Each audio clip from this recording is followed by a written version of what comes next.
دوستان خوب هستید؟ بخیر هستید؟ صحتمند؟ پشت پانتون سادات کمربند باب یادگار یک حوالی قشنگ دیگه خلاصه چون منطقه بسیار یعنی اتاق هست یعنی اتاق کلانش هست.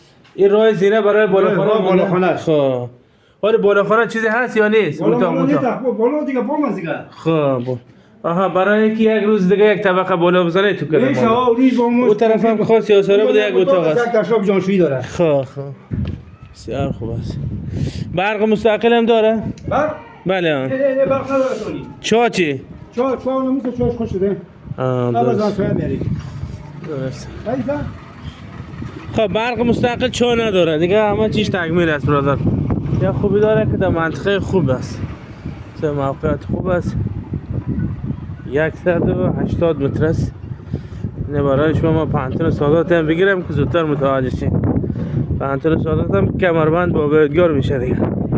از سرک قیرم شاید یک 500 الی 600 متر فاصله داشته باشه. از اینجا دیده میشه سرک قیر است. زیر تعمیر سرک قیر است. این تعمیر سفید که پانتون سادات تصویر داره.